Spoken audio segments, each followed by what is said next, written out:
K-Lay.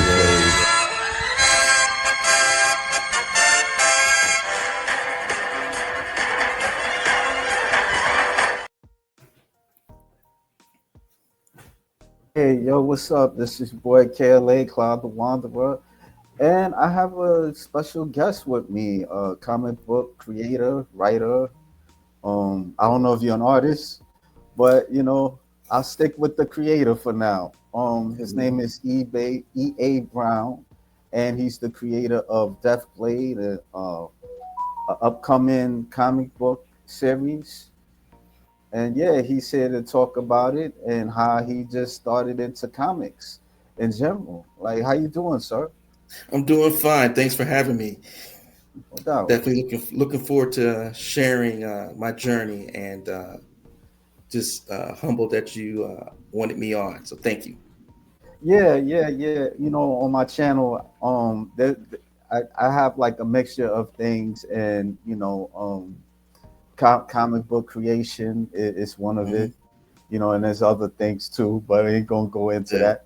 But Yes. yeah, always, uh, in a way, like somewhere down the line, I was trying to like make my own comic, and Hmm.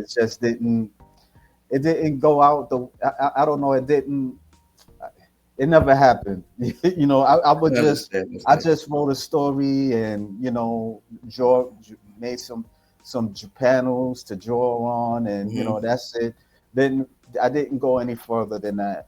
But Wow. since I've been going on Instagram, I've been coming across artists like yourself or creators, and Hmm. I've been talking with them, and yeah, they have shared that they started like after the pandemic majority of the Hmm. times, and Hmm. some of them they had the idea, but they just never went further with it till something happened, and yeah. Hmm. Yeah, that's kind of similar, but my story actually started when I was young. Um, I'm a huge Superman fan. I'm a DC fan. Um, And when Superman first came out, Christopher Reeves was my first Superman. So I think he's the greatest Mine's of too. all time, period. And, Mine's too. one of my friends came and, I had my Superman suit. My mom actually is the one that actually introduced me to comic book reading, actually. And so she bought me a Superman suit, and I was going crazy because everyone, when Superman first came out, the movie came out, Christopher Reeves, everyone was jumping off buildings. People were doing crazy stuff, and I wasn't doing none of that. Yeah. Yeah, they were jumping off buildings, and people literally died Wow. jumping off buildings thinking they could fly. Because that was That that was was the dope. 70s, so I Yeah, yeah, so yeah, that I was re- the now, real quick, I remember they didn't want to they had the Fantastic Four cartoon, but they yes. didn't show the Human Torch because they feared that people was People were gonna going turn the to turn get. turn themselves on fire. Yeah. So that was the 70s. Yeah, yeah. Yeah, that's true. That's true. So when my mom bought me my Superman suit, and I had a best friend, um, I'm originally from Cleveland, Ohio, but my father was pastor, and I grew up in Pittsburgh. So Pittsburgh I call home. Pittsburgh's my home. But at the time, I was young. I was in Cleveland, and my best friend, Halloween, we're young, we're little kids, we're going crazy, and him and me, white gentleman, white kid, a black and a white kid walking together was kind of like crazy because on the black side you had the white side. I But heard yeah, how yeah, it's kind of crazy like that. But his mom was real cool. She was a nurse, and we were we were best friends because we were always getting in trouble because we were daydreaming in class. Yes, I was that kid in class that was like never paying attention because I thought I was Superman. I thought I was somewhere else. You know, so it came Halloween, and wore my suit, and I don't think sometimes people say stuff and they really don't understand what they say. And he saw me and he's like, "You can't be Superman. You're black." And man, he hurt me. He hurt me to the core. And I was like, "Yo," I came home. I was mad. came to my mother, and of course, you know how mothers are, baby, you can do whatever you want to do. And that was a day, he created my energy to say, you know what, I'm going to create something.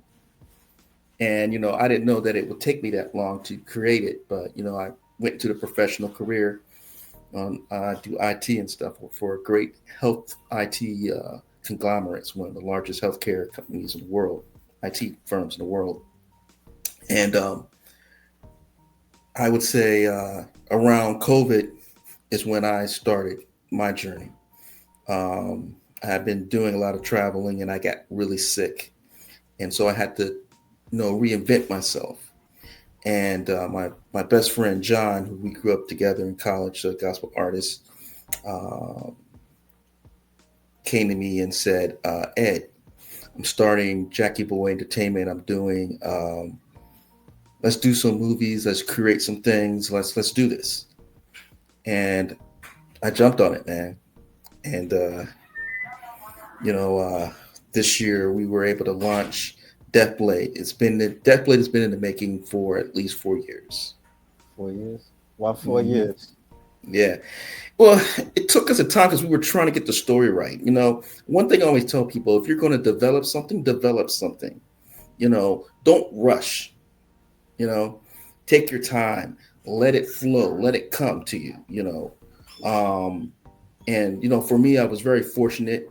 Um, I, you know, was able to work with some great people who have been in the industry. You know, this being my first comic, you know, people are kind of like saying, "This is your first comic," and I said, "Well, it's all about who you have as your team and how you develop that team." And you know, I'm a creator, writer, and of course, you know, when you're trying to create something, sometimes you can get caught in your own tunnels. And so my goal was to be able to say, hey, let me build a team that can help me make sure that I get the best, that when I'm coming up with Death Blade, it's gonna be its own story. It's not gonna be like, I'm thinking of Spawn or Moon Knight. No, Death Blade is its own story. And we worked it out. I know a lot of people didn't think we were gonna make it, but we did. And I was able to work with Brian Cochran, was our who wrote the comic screenplay, and I had some amazing artists. Yusuf Chital, boy, is just bad, and of course Aleem Leggett was my art director. He came out with Diaries of Sweet Pea, which was a big hit on Kickstarter, and I have to give credit to Ink Studios, who does a lot of the Kickstarters. Um, they saw the talent in me, and then they introduced me and Aleem, and we have been friends ever since. Uh, since the Heroic Con out of Chicago, he was nominated for the Heroic Awards. He's a really he's a really great person, um, and so building that, and then also having Angel Perry from Black Comic Lords. She's my consultant. Uh, she's been in the industry for a long time. And so putting that together and being able to help me understand what I was going through. But one of the things that, you know, when I came into the industry, um, you can't just put a story out there. You have to make sure you understand your audience. You have to make sure that if you're going to do something, go all the way. You know, go all the way into it, invest in it, because you know some people may not know you. They they're not going to invest as much as they would. You have to invest in yourself. So I believe that I could do this. So getting the best story possible, and that was key. Story had to be 100% solid, and I had to give credit uh, to my team, of course, with Chuck Pinot, who's also a Ringo Award winner, comic book editor. He's very well known in the industry. You know, he kept us in line, kept the story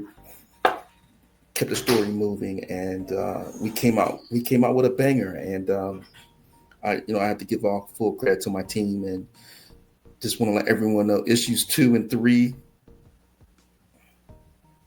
it's off the chain. Yeah, That's off the yeah. chain. It seemed kind of interesting. Like, it's is it like a horror or Yes, it horror? is. Yeah. It is.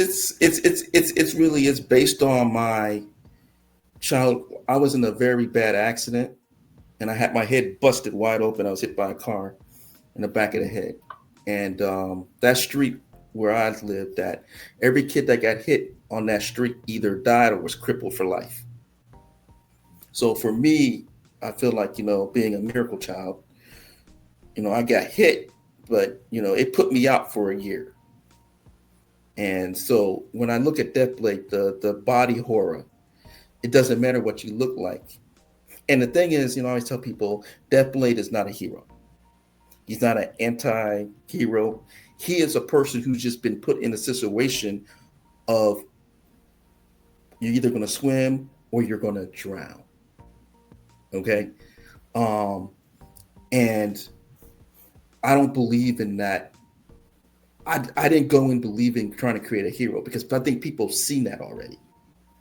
You know, they want to actually see what actually happens in real life. And what they're going to find out about Deathblade is they see a guy, Ambrose, who goes on a mission with his team and he ends up being a lone survivor. And of course, as you know, as a military guys, and I have a lot of family in military, who's fought in these wars, and some have died and some have made it, and some have been hurt really bad, and they never come back being the same. So when he goes through this mission and he loses all his fellow comrades, he is in a very confused state. We talk about PSD, we talk about just survivor remorse, where he felt that he should have died with his team.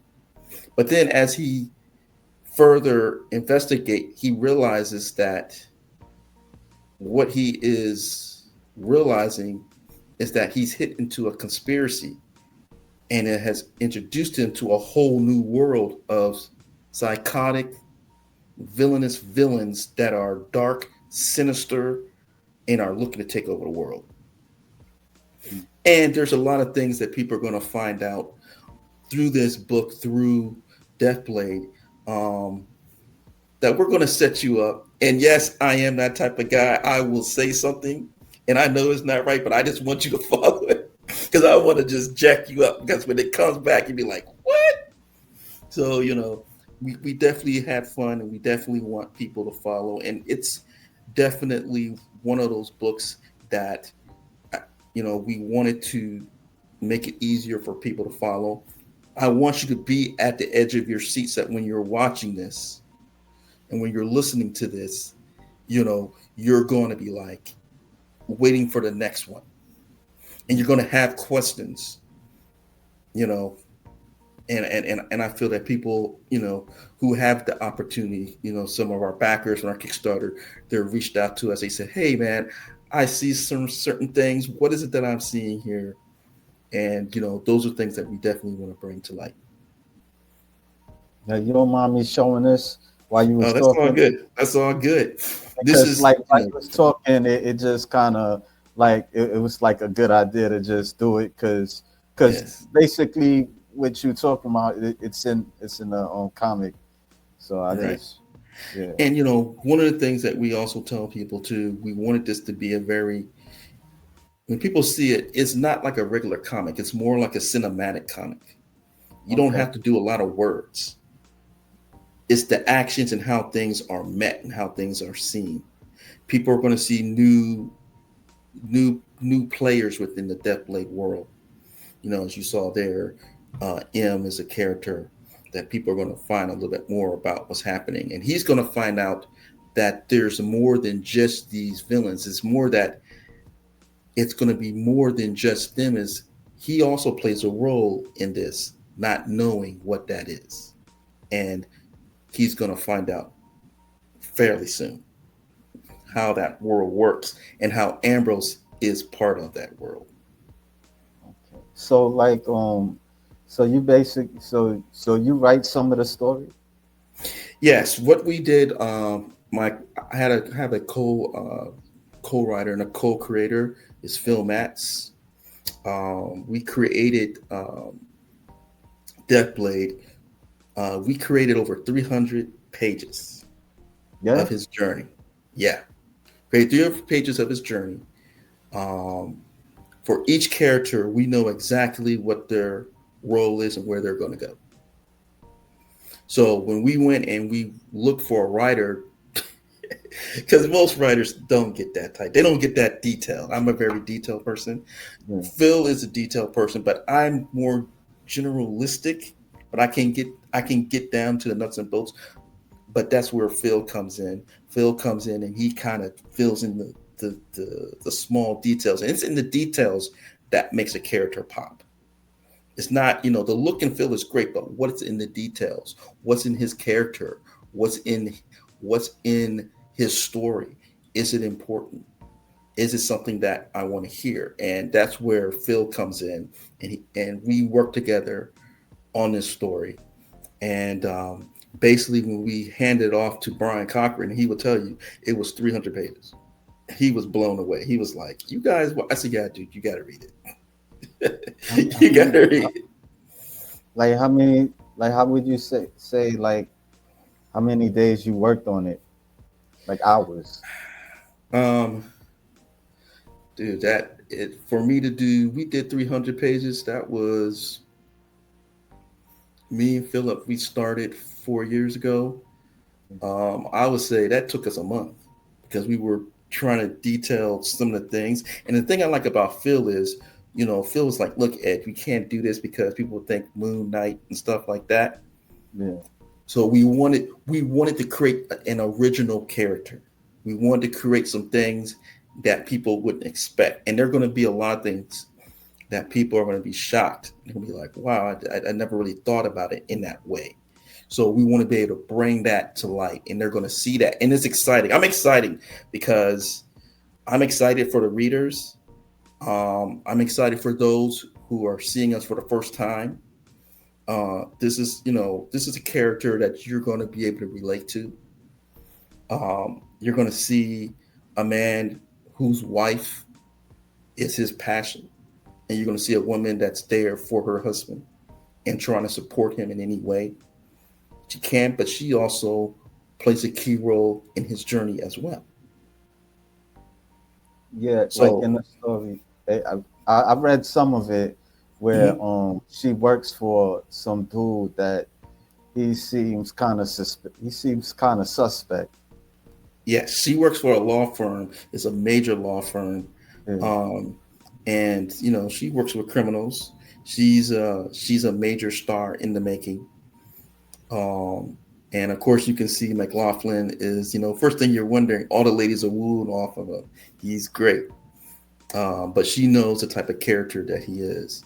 So then you saw the contrast from a woman consoling her man to woman being a boss. You understand what I'm saying? So I think people will see those two different worlds, and they see her succumbing to her husband, making sure that he's good.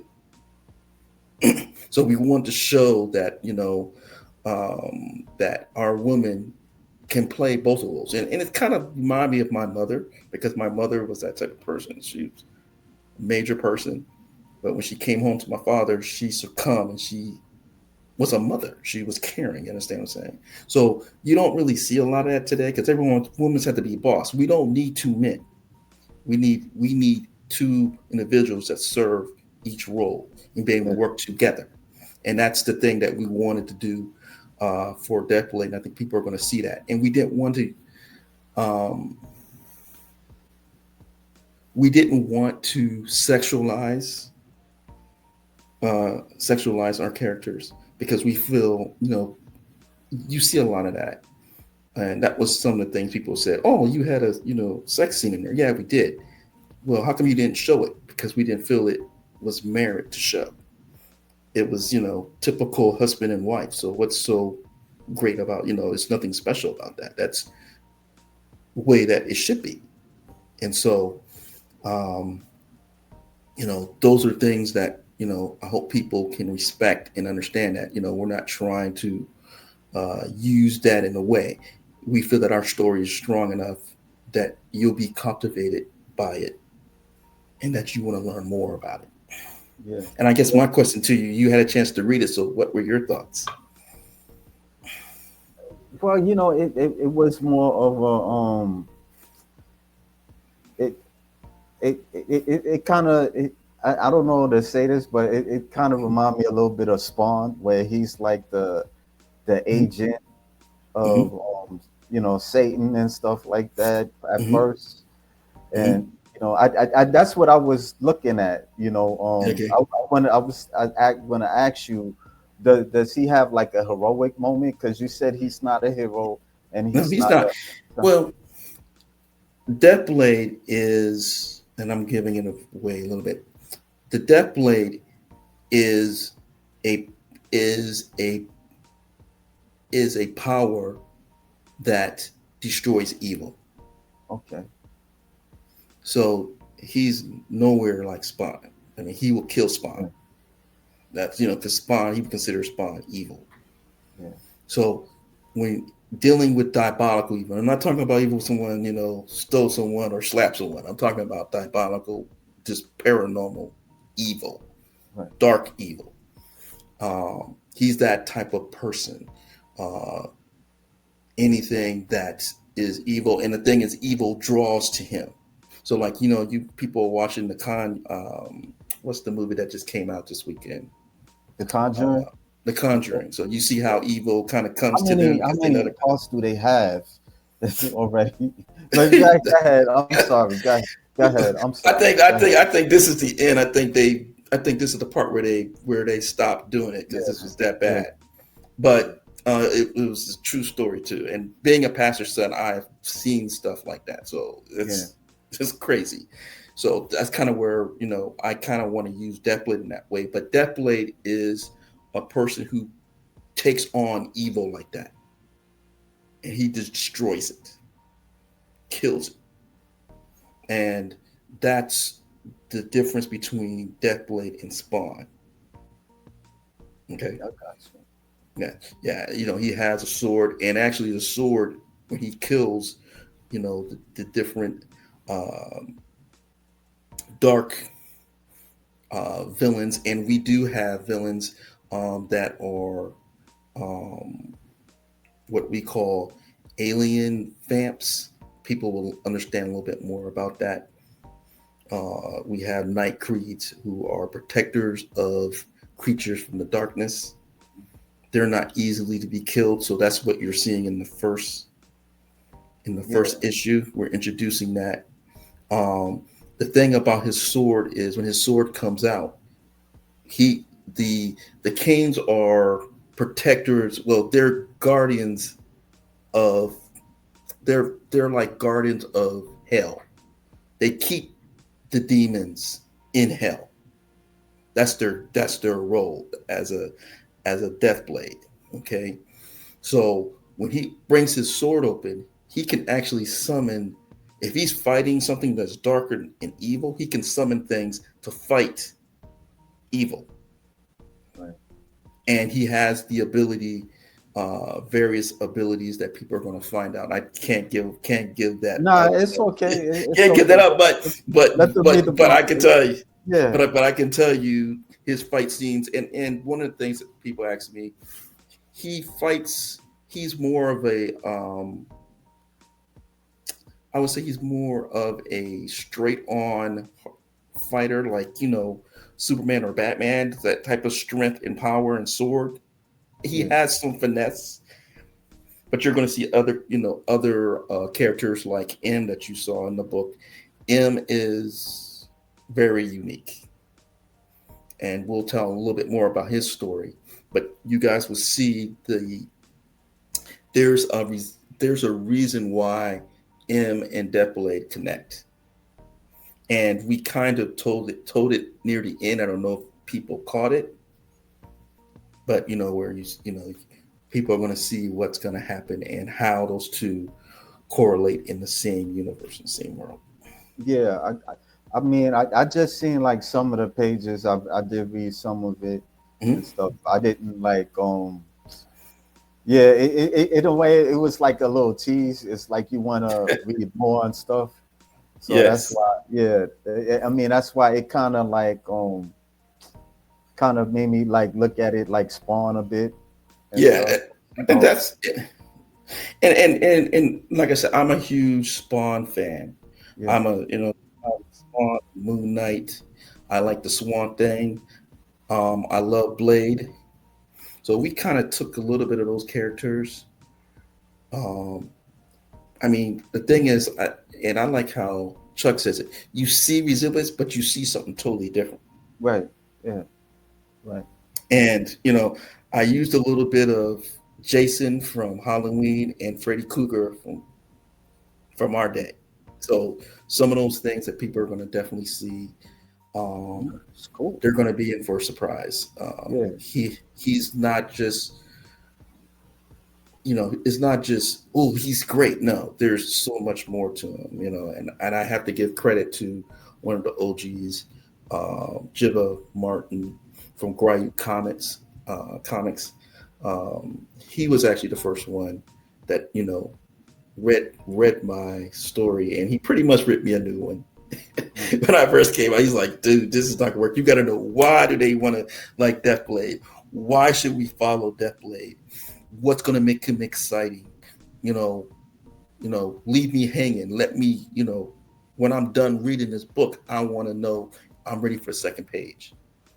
And yeah, he prepared me, and so I have to give credit to him for that. And thank you, Jibba, for that, because we were really able to knock it out the park. After that, it just became simple. Like you said, people's already seen Moon Knight. They've seen Superman. They want something different. I think, looking at characters today, we haven't had a major character come out in a long time. We like haven't. what you mean, like when you say I major, mean, when Spawn came out, it was just like, it was just hot. yeah. Tell you the truth, I never really read Spawn like that. I just watched the animated series Yeah, and the movie. HBO. Yeah, exactly. Yeah, Yeah, it was just that. I think we haven't really had one character that's really come out like that. And right, one of the things, and that's what challenges me. If you want to know what keeps me up at night and why I want to develop something so great, is I see what every my mentors, people that I follow, that I looked up to, and I'm saying, hey, I see how time they put in, and you have to put in the time. yeah, It's the story for us. At the end of the day, it's the story. The character is great, but if he doesn't have no depth to him, then what good is he to you? yeah, yeah, You know. So I hope people, and I hope that you were able to see the time and energy that we put into that story to develop something. People ask me, what is it that we look at? Um, like I said, I like DC because of depth of their stories. They're really good at that. Then I like Marvel because of their art. So I said, let me put those two together and create something that's just phenomenal. And yeah. it seems like we were able to do that. It seemed like the you know the backers at Kickstarter and some of the people that are seeing us for the first time are saying, "Yo, you guys put your foot in that." Yeah, we Yeah, did. I do like the artwork to it. Oh, the What's the artwork artist? is The Yusuf Shittal. you s- like He's how from like I'm about to say he is from Nigeria. oh wow yeah. Yeah, he's from Nigeria. How did you Um, connect with him? that's through Aleem Laguerre. That's his boys from Yeah, Diaries of Sweet Pea. He is an amazing artist. I mean, here's the thing. I was telling people, we realized that we had to deliver something, and it was going to be visual, but we also realized we wanted to be more of a pictorial, cinema type feel. mm, And I hope that you got that feel of where we were trying to go with it, and how yeah. we were setting things up. I Mhm, mean, and this right here, the one where you're showing the green, where they're yeah, walking in, like the green, like they actually had green goggles on. yeah. I mean, that right there, the You know, this realism. scene, I'm not gonna lie, this scene, it kind of reminds me of Black Adam a little bit, the movie. Yeah, they come up. They all of them. Yes. The soldiers.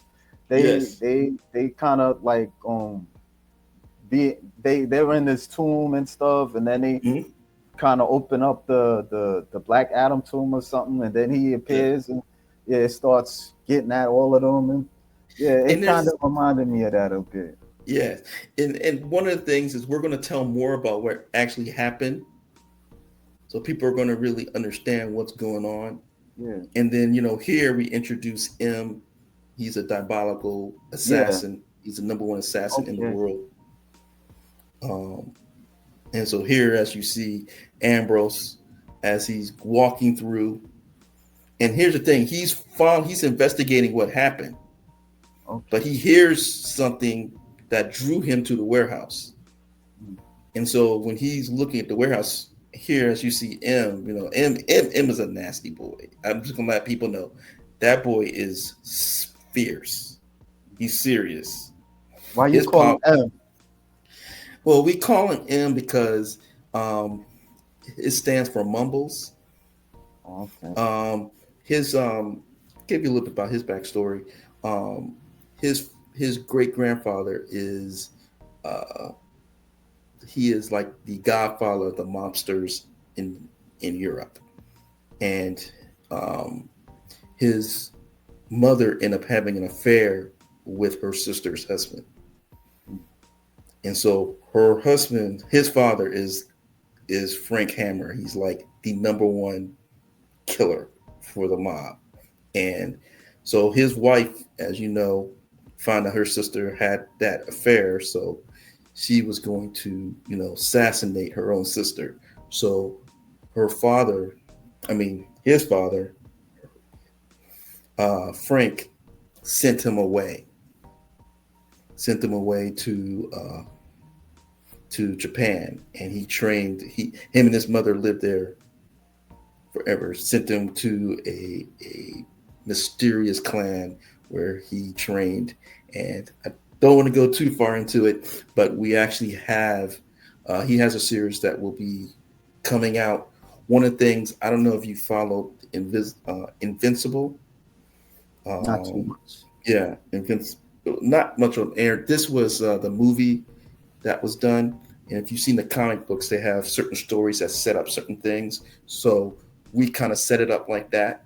It's called M Bloodlines. And you're going to really understand who M is, and you're going to understand the sect that he represents, the Jumos, and how they play into this story.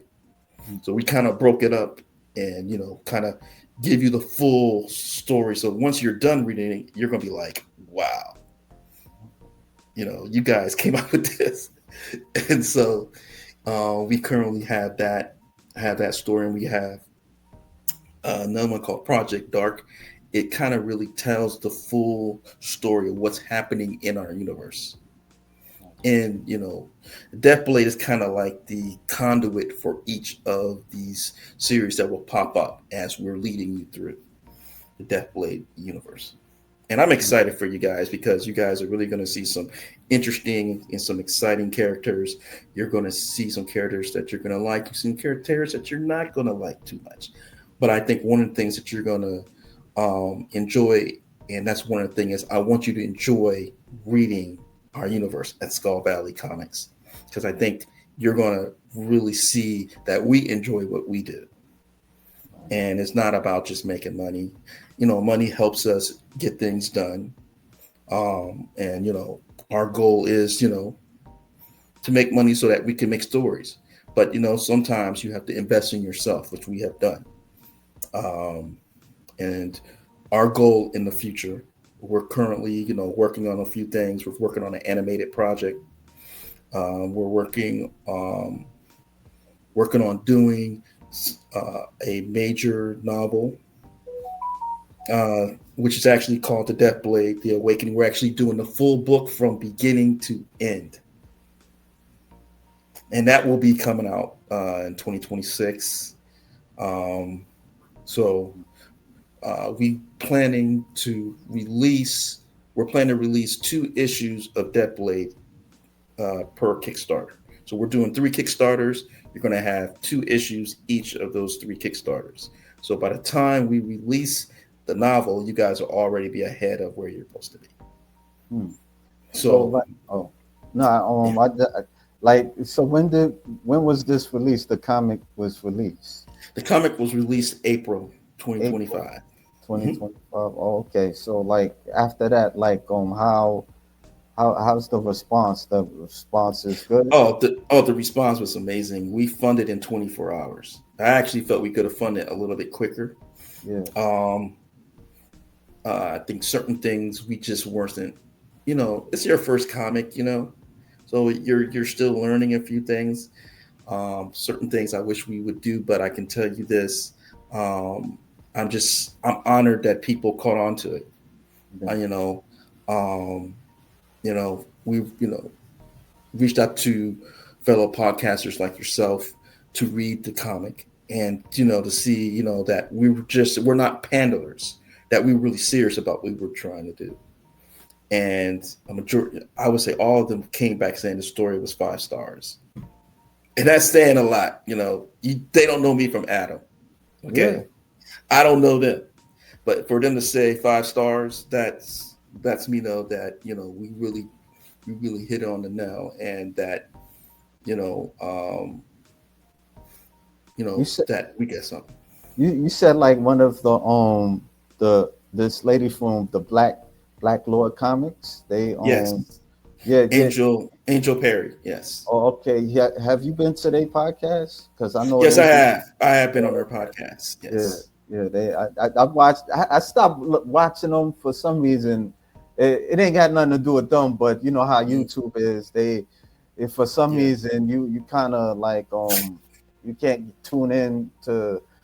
Yeah, I probably gotta look for it and stuff. Yeah, but yeah. they have a lot of I noticed they'll bring like people from the industry like Marvel and DC, and Hmm. they talk with them and stuff Hmm. like that. So that's Yeah, cool. That yeah, yeah, that's really cool. yeah. And Did you? Tommy, yeah. I mean, a lot of the indies, and here's the thing: I'm trying to tell people: if you guys want to see a book that you guys are going to enjoy, it's not just the cover. Yeah, You know, it's not just the cover. And I'm going to say this: the cover we got done. The 2 variant guys that did our covers, Leo, uh, it's Leo Calapacha. He's a cover artist for Image. He's a veteran in the cover industry. He also has his own comic books. That's his cover. He did that. And then the one that you had, yeah, he did that one. And this the one was kind of funny because everyone thought it was manga, and I was like, it does look like manga a little bit. a little something, a Yeah, little. because my daughter loves manga, and she's like, "Oh, I like that cover." Yeah, And so he did that cover, and then he also did the one that you showed earlier with the sword. let me see. Yeah, that's the one he did. That's the one he did for the cover. We thought people would like that, but everyone liked the manga, and then everyone, the biggest one is Oscar Penta. He's very well known in the horror Mm. comic book industry. He works out of DC. He's the goat. He did the horror one with the demons. Yes, that's the one. That's Oscars. Oh, He did that one. this one. Yes, he did Okay, that one. okay. Yeah, Wow. Yeah, yeah, he yeah. did that one. Yeah, that one's nice. A lot of people love that one. Um, so one of the things that we definitely wanted to do, and one of the challenges is we didn't want to throw up on the table. So I want people to realize, be patient, but believe me, it has its speed, it has its energy. We want you to be at the edge of your seats. I want you to have questions for me. I want you to question why we did what we did. Philip and me get off on that type of stuff. Uh, I like to just kill people off just to piss people off. I would do it. That's I would do it. Phil's like, Ed, you crazy. I was like, dude, I would do it. You know, but like I said, we definitely listen to the fans. We definitely want them to understand where we're coming from. That we actually love what we do. I love what I do. I mean, my wife isn't a comic book person per se. She doesn't really understand that thing. Um, but she's definitely supported me. That's Um, good. she's definitely supported me and been there for me and understand, this is my dream, my passion, and she's allowed me to do that. So I appreciate that. My kids, my daughter is my social media thing. So all the social media stuff you see on our Instagram page, everything, that's my daughter. She's working with us. Eventually leaving us. She's studying to be a doctor. So Oh wow, that's cool. yeah. So we're How old are you, mommy asking? say it again. How old are you, if you don't mind me asking? Oh, I am 56. I'll be Oh, okay, 57 in October. So okay. yeah, I think, yeah, yeah, I probably would think that you're a little bit like you just entered 50. I wouldn't yeah. have thought that. It's funny that you said that. Um, when I went to high school, people thought I was still in middle school. I looked young than what I is, and now Yeah, it don't bother me no more, man. I'm cool with it. I'm fine with it. It used to yeah. bother me because when my wife got married, they thought we were like just freshmen in college or something. Like we were just like little kids. But it's all good. I'm aging gracefully. That's what Yeah. I tell people. Was there a point that you thought it wasn't gonna happen, like this comic book dream that you had? Yeah, you know, um, there came some moments when we went through some writers. We did. Yeah. They question you. They say, Ed, you got this big plan, this big world. It's just not going to happen. You're not going to be able to do it. And I was like, dude, you're talking to the wrong person. Okay. You're the wrong person. You're challenging me. You know, I knew what I wanted. It's just maybe you weren't the writer that I needed. Okay. that probably was the problem. You wasn't the writer. And, um, I mean, Brian knocked it out of the park because I think one of the things for us, the challenges that we had, is like when you're doing horror and then you're doing action, you're trying to do both, and it made it very difficult of which way we want to go. So we realized that DeathBlade was going to be a horror action IP. So once we realized that and we were comfortable with that, everything just fell in place. Everything fell in place. We knew what we had to do. We knew where we were going. We wanted, and that's the reason I always tell people, if you are going to do a comic book, you need an editor. Get an editor. Period. Get an editor. Like what's the editor's role like for people that may not know? Well, editor's role is to take a look at your book, understand your lore, and be able to understand the message that you're trying to relay. Okay. Okay. Now here's the thing about this, and I always tell people about this. Deathblade is not about EA Brown. EA Brown is about Deathblade. So it's not my personality. It's not me trying to force something down people's throats. We created a story that when I had my team, everyone participated. Everyone had an idea. Like I would say something, and I would say, "Hey guys, I think this is a great idea." And everyone's like, "No, Ed, that's kind of weak, man. That ain't gonna work." Now, most creators get pissed and be like, "Bump you. You guys work for me. I'm gonna do what I want to do." It don't work like that. When they say, "Ed, it don't work," I said, "Okay, cool. Well then, what works and how can we get to where we need to be?" And I can be honest with you, our team, we worked beautiful on that. I mean, from the writing to the artwork, we got it. Everyone played a role, and it shows. It shows because one of the things that we realized was, we had to make sure not just be creators, but we also had to be fans to see how people would relate to that. If I'm a fan, how would I relate to that? You know? Yeah. And then, yes, you may have some fans that are Spawn fans and they may see something, but I think what they're going to see a in-depth character that they're going to engage in. You see that he's going through these mental, social, social ability, social just being able to respond to his wife and see how things work. And then they're going to see how he elevates or how his character goes through this process. And I don't try not to give away answers, but you Nice. know, What made you like I said, uh, uh, what made you want to like write a book, like novel? um, always wanted to, man. I mean, I've always been a writer. Always been a reader. My mom would take me and my twin brother Edwin and my younger brother Earl, would take us to the library, take us to the comic book store. I'm always reading. I'm always writing. Um, I think that people will appreciate that and see that hey, I can read all different genres. Mhm. Um, and I wanted to represent. I wanted a character that can represent us. Okay, but here's the thing I always say about us, and I would say this: when they see DeathBlade, DeathBlade is a global book. Okay, we are black in this world, but there's so many other races around us. How do we relate around those races? How do we relate around other ethnic groups? And I think what's so powerful about this book is they're going to see how we evolve or how we work, and we still rise. We still rise, and that's the part that I'm excited about. That's the part that I'm excited that we don't even. It's not even to me.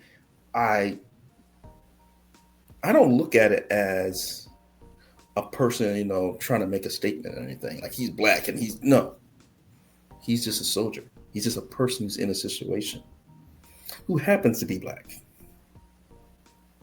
Yeah. Is But it he also like is your is your team like black like milestone? And but some of them weren't black also no, like yeah, milestone. my team is global. My team is a global team. All right. I mean, I'm black. Phil is Hispanic. Okay. My co-creator, um, um, Chuck is Canadian. He's Caucasian. So is Brian Cochran. And then we also have our writer and developer from Africa, Emmanuel. You guys are gonna love. He's from Africa. Angel's black like me. Our so we're a global company. we're global. Um, and like I always tell people, um, we let the story dictate how the characters go. Because whatever I think may flow may not work. You just let the story fill itself out, and it will let you know where it's going. And I would tell you that's what's one of the hardest things for me because I would be very into it, and my wife would tell you I couldn't sleep because if I'm thinking, my brain is thinking like 24/7 because I'm writing. I see stories and I'm saying, okay, this is where it needs to go, and it don't work like that. When you're writing, you got to let it flow. And when you hit it, I mean, when they hit that flow, Brian hit that flow, we knew exactly where we were going to go. Yeah. And Did you get we already said the thing. I was about to ask you, did you ever get writer's block like to like a short amount of like a long period of time at one point? Uh, I wouldn't say I got writer's block. I think the problem that caused me to get writer block was because, during that time we were trying to get ready for the Kickstarter, and you're doing that, you're doing a bunch of things, Yeah. and you can't really just think straight. And I would say during that time it was very challenging for me. But that's why you have other creators and writers on your team, and being able to work together and being able to understand a message that I'm trying to create. And I can say that my team, really definitely delivered. And I don't see. I, I would put my team against anyone's. These guys are veterans. These guys created stories. They work for some of the, mainstream to some independent companies. Excuse me. So, um, That's good, man. Like, Yeah. do you have like a studio now, or just Well, here's the thing. We're in today's world. I work from home because I do IT. okay? My team is all over. I mean, Chuck's in Canada. Aline, my art director's in Philly. Philip is in Connecticut. Yeah. So Emmanuel's in yeah, Africa. so you guys are all over the place where you guys Yeah, connect through. yeah. Where We you guys connect through Zoom or no, we have a management program called Timu that allows us to do chats, and we do our processing management, like our scripts, our lures, um, our different art pinups and stuff like that. Is a system where we can actually create, and we can set up meetings. We record our meetings, we transcript, we create. And we have a process of how we operate, and it's through Timu. And everyone has a Timu, and they actually have issues. We can chat. They send a chat. It pings all of us. Everyone plays a role into it. It's a kind of like a project management type of system that we turn into a platform that allows us to organize how we have our history and our story and our vault and everything like that. okay, that's cool, man. Yeah. So Like you organize. You organization is important. right. Organization is important, and it allows us to do that, and we operate through that. And we have another program we use called to do lists. We have that um, for bullet points and stuff that we're doing for our stories. Usually, what we do is me and Philip create the history or the storyline of what we want for the book, and we create bullet points, and we say this is what we're looking for, and then we send it off to our writers and say, guys, this is what we want. Because I believe in giving them freedom. I don't want to say, hey, write everything that I want you to write. No, I want you to make it better because I already know it's good. I want to see where you are. I want to see where your creativity is and what you have. So as we started doing that, the bullet points was so easy, and that's what we're doing with the novel. No, which is a lot of bullet points, but we've created a storyline, a history line of how the journey of each of the characters will play throughout their storyline.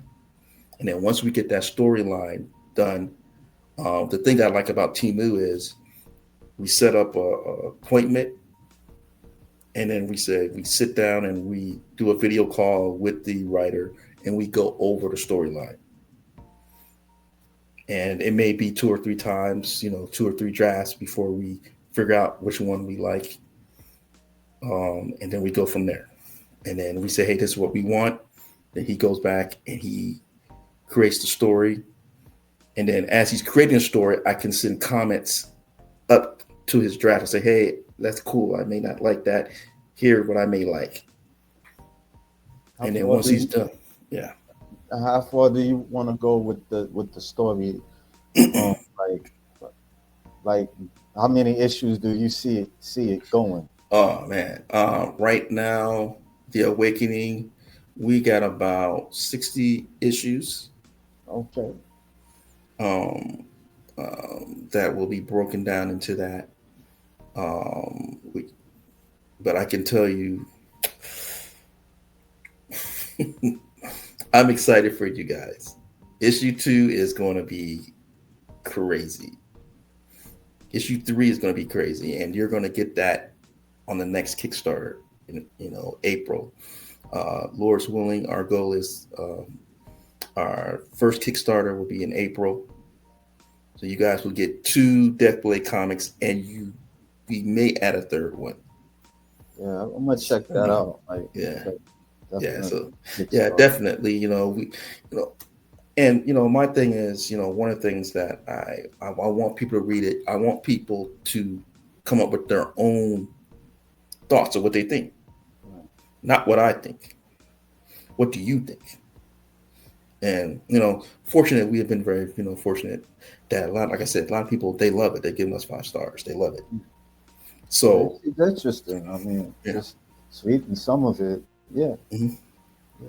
It Yeah. got the like that horror thing going on and stuff. Yeah. Yeah, I mean, it just even looking at this guy, man, he's kind of he look like something like you would see in your dreams or something. Yeah, yeah, Yes, yeah. it's epic. I mean, I think I sent you. I'm not sure if I sent you. I told them to send you the one where we had the first DeathBlade to where we came to this DeathBlade because he was the second concept. I'm not sure. I got the stuff that I showcase and Yeah, I'm not sure if I yes, shared that one, but we had one where we had the first DeathBlade look, right. and then we had the second look, which I have a group of guys that are working with our animation. They work with Lucasfilms. They work over in England and London. Yeah. Yeah, they work. Yeah, we're working. Like I said, we're working on an animation project. We're trying to get it done. But What one of the how, guys. I'm sorry, I didn't mean to cut you off. Oh How's the no, go ahead. animation? How the animation will be like? Oh, the animation we're going to do 2D. We're doing a TV pilot, and we're doing 4 episodes. Wow. Okay. Um, um, but we're going to hold. We're trying to hold off onto that because we're trying to get the novel done. Right. Yeah. As a novel, That's a then lot. we can go in. Then we can go in and we can kind of layer things out, which the novel should be done. I'm hoping Tony can have it done um, by October. I mean, we're Wow. rushing because once he's done, then we're doing 2 and 3, and it's not going to take Emmanuel long because Emmanuel can do 4, 5, 6, 7 issues in like a week. He's that good.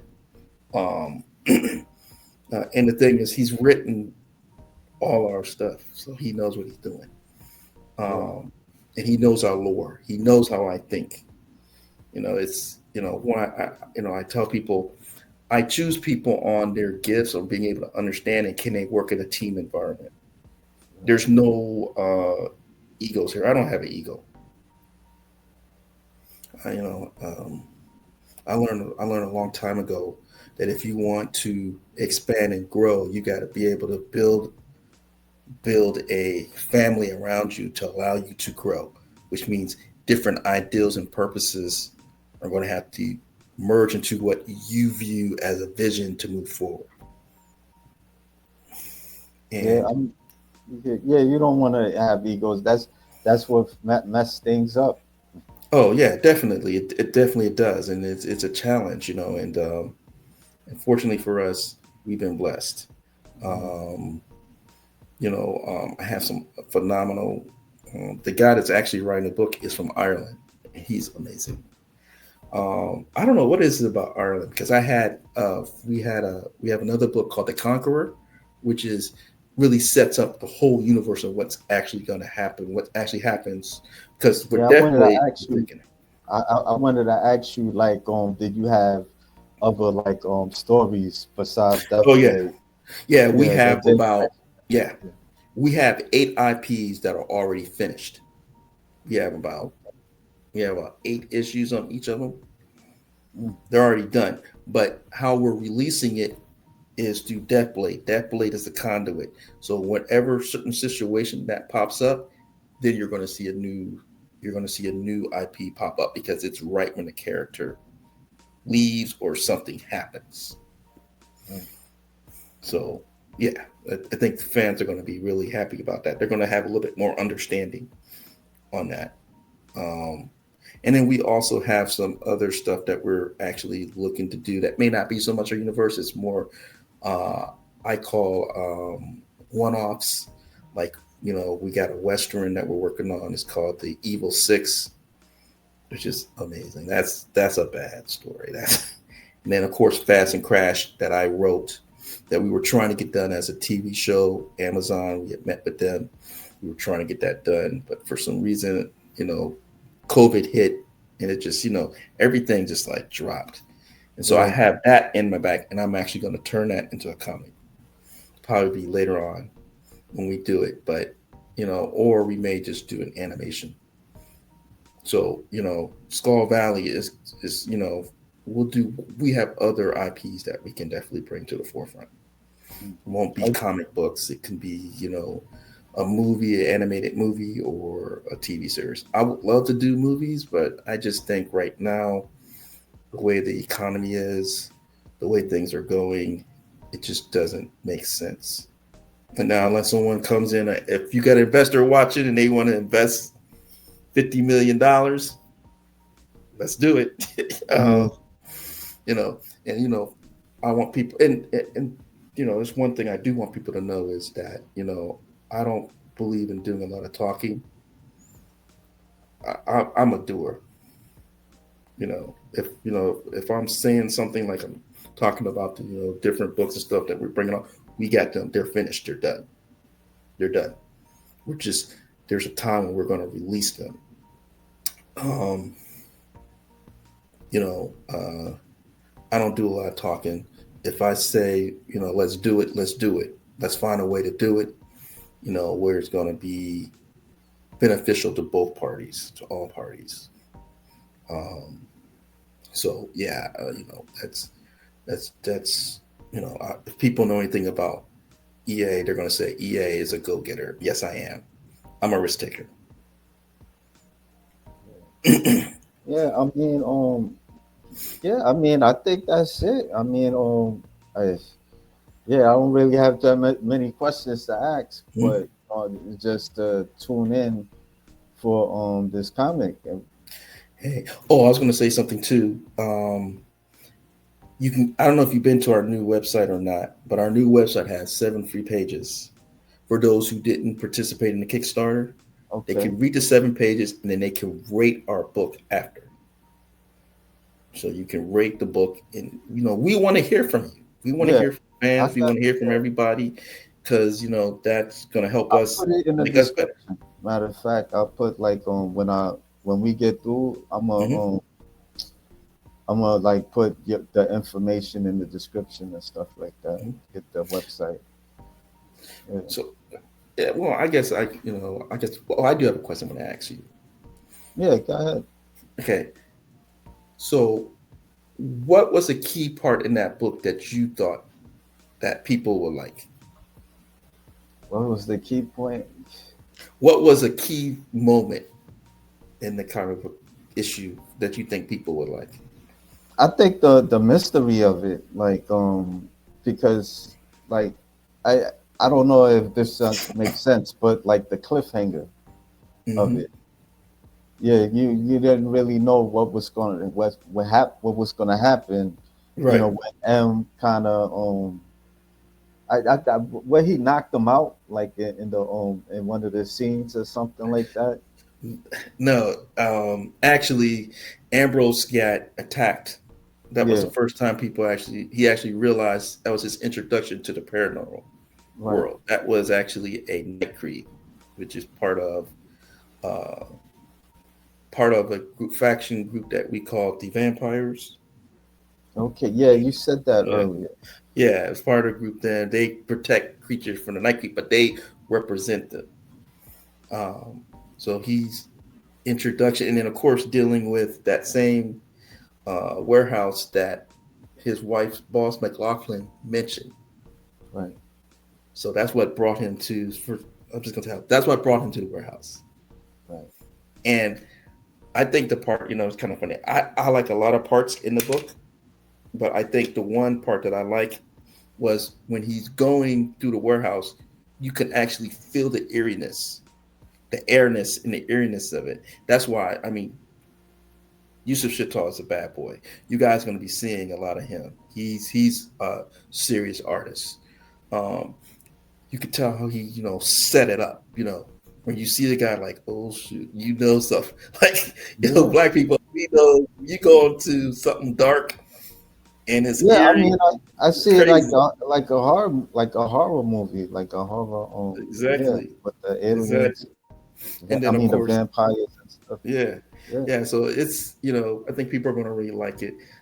I think the other part I like was just where uh, the phone rings, and then he looks back. and just the look in the power that you see when he looks back, he's like, oh, that's a bad boy. I don't know. I want to mess with him. Those are moments that I like, and of course, the beginning of the book.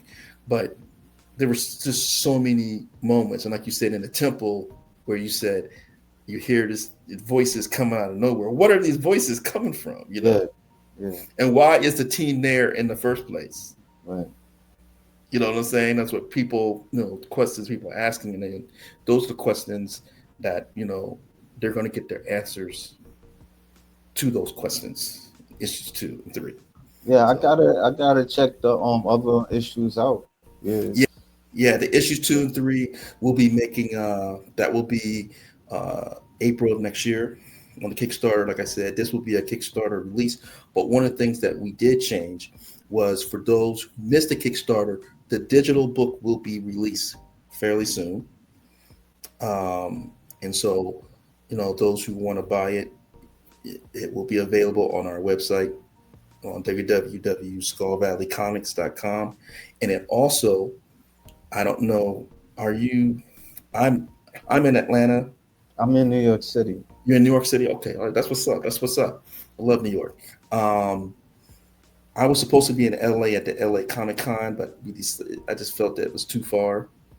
And being, Oh, that's right. They having a Comic Con next month. hmm Yeah, they yeah, yeah, the New York Comic. It's yeah, expensive. I don't know yeah. if I I'm. want to do that. We'll be doing that next year. Yeah, I don't know. Have you been to DreamCon? DreamCon is for real in Houston. nah. That's Tell you the truth, New York Comic Con was like the only one I've been to, mm, and this was like maybe 13 years ago. oh man, it's. Yeah, I mean, if you want to talk about true comics, New York Comic Con is like that. I mean, L.A. yeah, Comic Con, the other ones, are more like Hollywood and stuff like that. You're gonna have people from Hollywood, people walking around, seeing different IPs and stuff like that. But if you want to get in front of true comic fans, I've heard that New York Comic Con is the place to be. yeah. And yeah, and we definitely will be doing that next year. We're also going to do um, DreamCon is like the biggest Black Comic Con out there right now. Right. Everyone goes to that Comic Con. I mean, musicians, musical artists. I mean, it's big.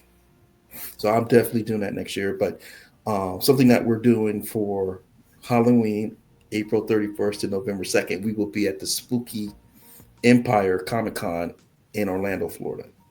Okay. And So this is what next year or this next month, this coming up, next month? October. Oh, okay, okay, okay. So we're gonna be there. We definitely want everyone to be there. If you want a copy of the magazine, if you want to meet me, you'll get a chance to meet me. I'm excited. And then we have a few new things going on, and something I haven't mentioned.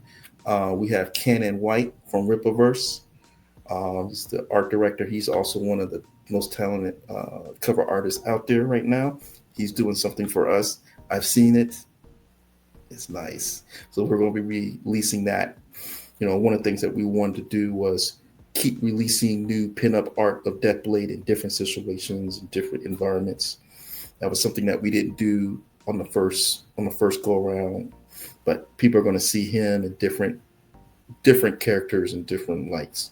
So I'm excited about that. And thank you again for having me. Thank Um, you for giving me the opportunity to speak with you. yeah, and hey man, please spread the word. We're trying to build a movement. Yeah, Definitely, I think it's time for independent creators like us to get our opportunity. People ask me, was I excited about the movies? Hey, I'm a Fantastic Four fan. I always liked the Fantastic Four. They're great, but I'm kind of like done. I really feel it's time for a Black independent group to get their shot.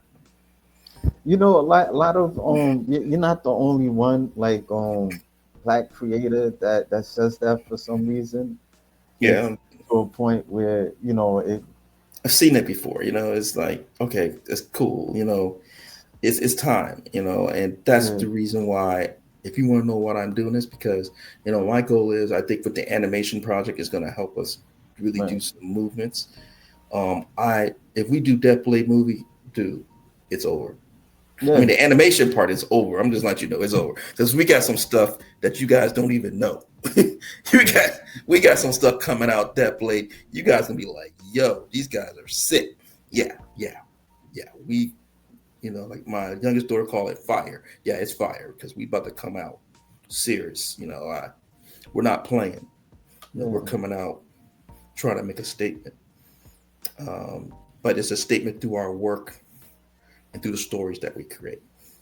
No, I So, mean I feel you. Like, was there like any like creators that stood out for you like in the past oh that you like? yes, definitely Jack Kirby. I'm a huge Jack Kirby fan. Yeah, Not just his stories, but the artwork. You know what I mean? The right. artwork is incredible.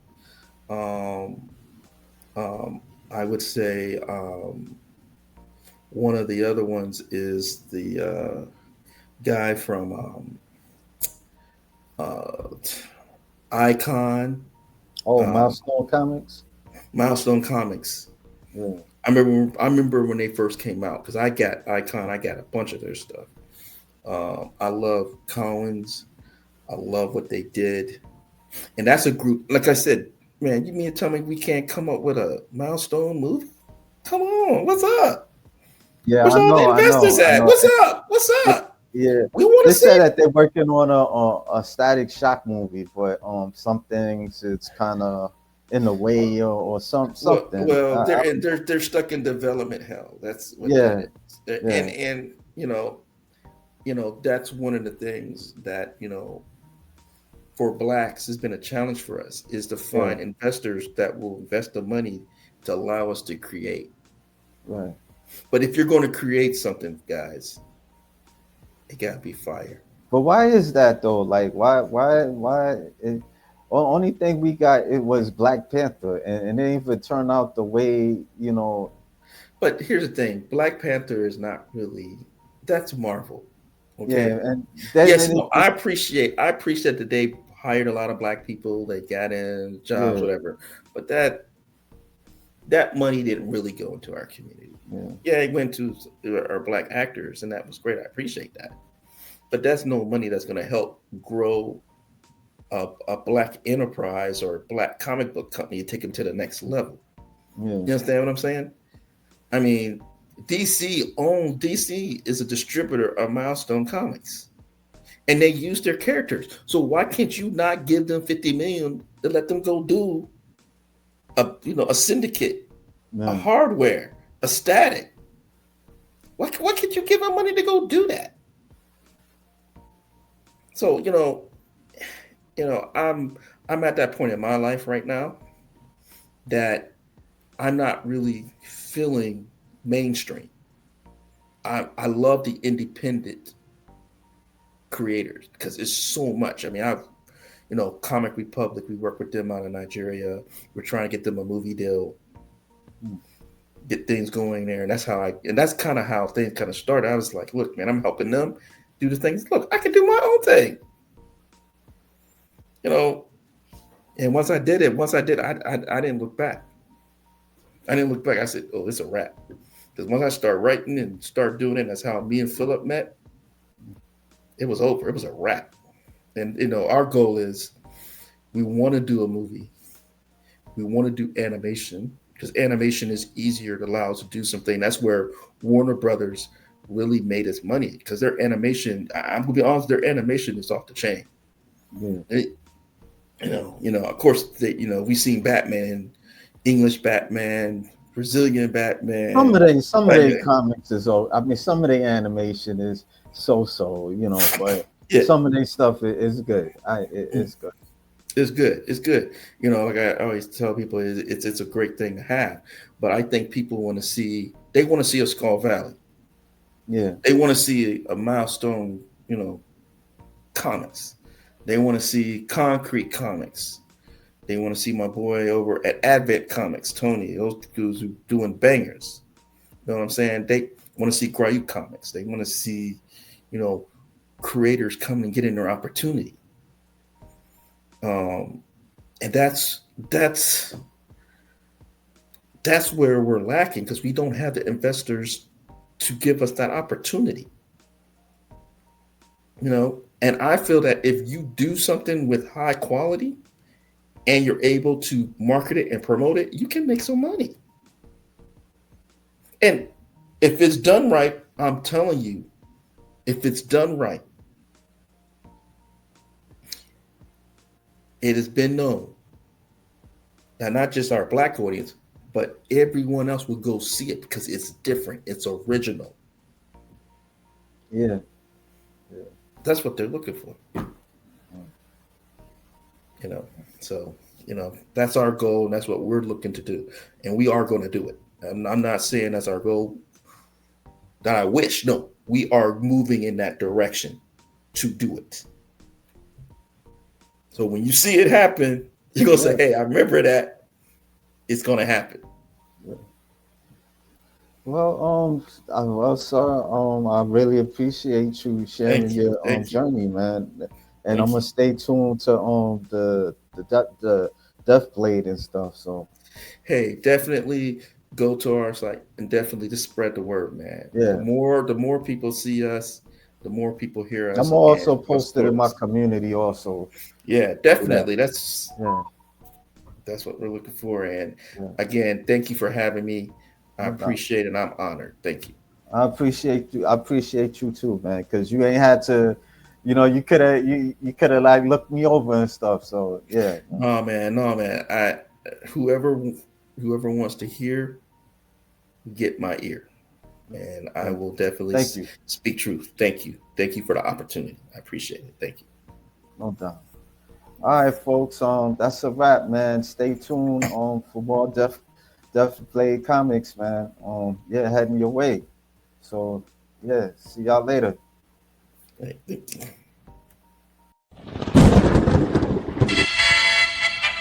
K-Lay.